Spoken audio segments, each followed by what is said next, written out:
ఉత్తరం చూద్దామండి. వరుణ్ హైదరాబాద్ నుంచి రాస్తున్నారు. మాఘమాసంలో ప్రధానంగా ఏ దైవాన్ని ఆరాధించాలి తెలియజేయగలరు అంటూ రాస్తున్నారు.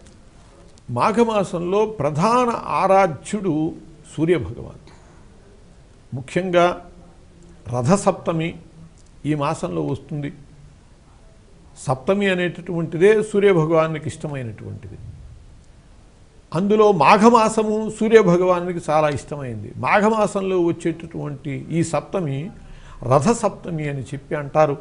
ఈ రథసప్తమి రోజున ప్రొద్దునే ముఖ్యంగా స్నానాలు చేయటం, ఆ స్నానాలు చేసేటటువంటి విధానం కూడా ప్రత్యేకించి చెప్పబడ్డది. ఒంటికి నువ్వుల పిండి రాసుకోవాలి.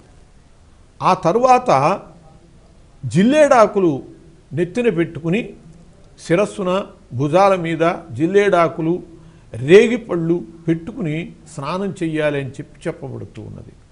సప్త సప్త మహాసప్త సప్తద్వీప వసుంధర సప్తార్కపర్ణమాదాయ సప్తమి రథసప్తమి అని చెప్పి ఈ శ్లోకం చదువుకుంటూ అలా స్నానం చేసేటట్లయితే సూర్యభగవానుని అనుగ్రహం విశేషంగా పొందుతాం.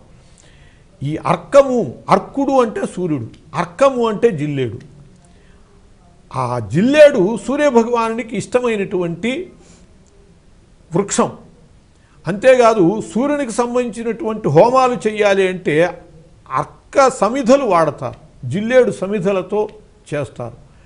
అందువల్ల ఆ జిల్లేడాకులు పెట్టుకోవటం ద్వారా వీటిని మనము చాలా జాగ్రత్తగా జిల్లేడాకులు అనేటప్పటికీ అవి కోయిపోయి ఆ పాలు కళ్ళల్లో పట్టడం అటువంటిది రానివ్వకుండా జాగ్రత్తగా చేసుకోవాలి.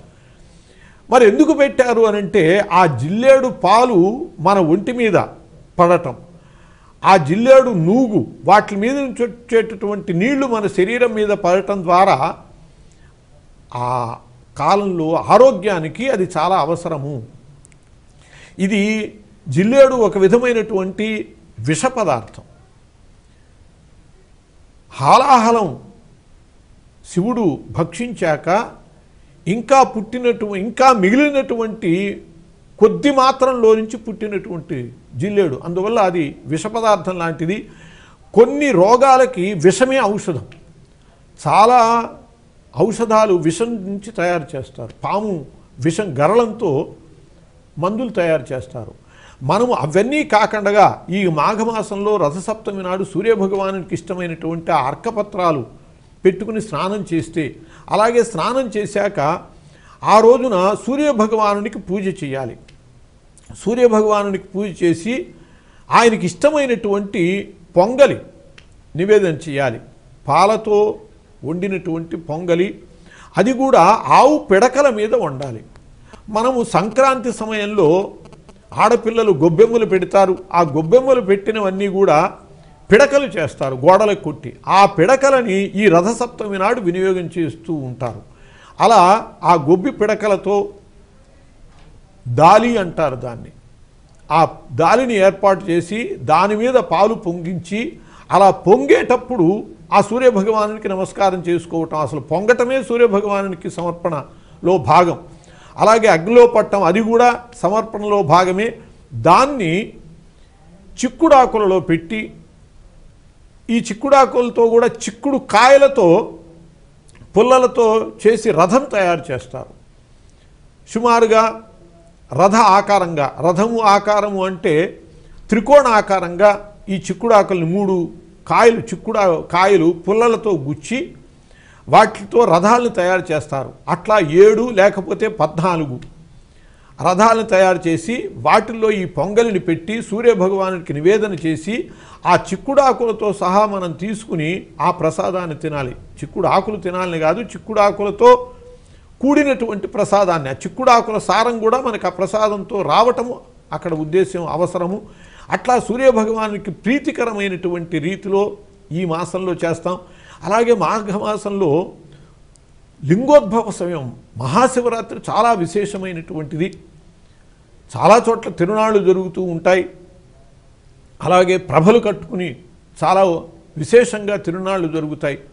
అటువంటి ఆ మహాశివరాత్రి, ఈ మహాశివరాత్రి నాడు ఉపవాసము జాగారము చేయటం అనేటటువంటిది పరమశివుని యొక్క అనుగ్రహానికి పాత్రం అవుతుందని, ఆయన హాలాహల భక్షణము చేసినప్పుడు మూర్ఛితుడయ్యాడని, అందువల్ల ఆ సమయంలో ఆయన్ని జాగరూకుణ్ణి చేయటం కోసమని మనము నిద్రపోకూడదు, మనం జాగరూకులమై ఉండి ఆయన్ని స్తుతించాలి అనేది కూడా ఒక గాథగా చెప్తారు. అలా కాక బ్రహ్మదేవుడు విష్ణువు తమలో తాము మేము గొప్ప అంటే మేము గొప్ప అనుకునేటటువంటి సందర్భంలో వాళ్ళ మధ్య ఈ మహాలింగం ఉద్భవించిందని చెప్పి, అందువల్ల అది అర్ధరాత్రి సమయంలో ఉద్భవించిందని చెప్పి లింగోద్భవ సమయం అర్ధరాత్రి సమయంలో ఆ పరమశివునికి హారతి ఇవ్వటము, అభిషేకం చేసి మరి నివేదనలు చేయటం, ఇటువంటివన్నీ కూడా పరమశివునికి ప్రీతికరంగా ఈ మాఘమాసంలో చేసేటటువంటిది. అట్లాగే సరస్వతికి వసంత పంచమి సరస్వతికి చాలా ప్రీతికరమైనటువంటి, ముఖ్యంగా సూర్యభగవానునికి సంబంధించినటువంటి మాసం, పరమశివునికి సంబంధించినటువంటి మాసం. ఇలా ఈ దేవతలని, అలాగే ఈ మాసంలో భీష్మాష్టమి వస్తుంది. ఆ భీష్ముడు అష్టవసువులలో ఒకడు, ఆయన భూమి మీద అవతరించవలసి వచ్చింది ఒక కారణంగా. ఆ భీష్ముడు ఆయనకి ఇచ్ఛామరణం ఉన్నది, ఎప్పుడు కావాలనుకుంటే అప్పుడు వెళ్ళిపోగలడు. తండ్రి ఇచ్చాడు అటువంటి వరం. ఆయన అష్టమి నుంచి ఒక్కొక్క ప్రాణాన్నే వదిలిపెట్టాడు. పంచప్రాణాలు ఉన్నాయి, ప్రాణ, అపాన, వ్యాన, ఉదాన, సమాన. ఈ 5 ప్రాణాలు అష్టమి నాడు ప్రాణం, అపానం, వ్యానం, ఉదానం, సమానం, ఇట్లా 5 రోజులు 5 ప్రాణాలు వదిలిపెట్టి అటువంటి భీష్మునికి సంబంధించినటువంటి ఈ రోజుల్లో భీష్మునికి సంబంధించినటువంటి తర్పణలు చేస్తే సంతానం కలుగుతుంది అని చెప్పి శాస్త్రం చెబుతుంది.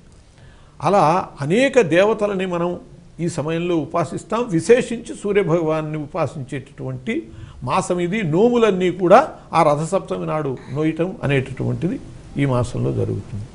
చాలా సంతోషం అండి. మీ అమూల్యమైన సమయాన్ని కేటాయించి మా ప్రేక్షకుల ధర్మ సందేహాలకు శాస్త్రీయ సమాధానాలు అందించినందుకు ధన్యవాదాలు. ధన్యవాదాలమ్మా. చూశారు కదండి, ఇది ఇవాల్టి మన ప్రత్యేక ధర్మ సందేహాలు కార్యక్రమం. మీకు కూడా ఏవైనా ఆధ్యాత్మిక ధర్మ సందేహాలు కలిగితే మా ఈ కార్యక్రమానికి మీ సందేహాల్ని క్లుప్తంగా, సూటిగా, స్పష్టంగా పోస్ట్ కార్డుపై లేదా ఈమెయిల్ ద్వారా రాసి పంపించండి. మా చిరునామా ధర్మ సందేహాలు, కేర్ ఆఫ్ భక్తి TV, road number 92, Jubilee hills, Hyderabad 5,96,000. మా ఈమెయిల్ ఐడి bhaktihyd@gmail.com.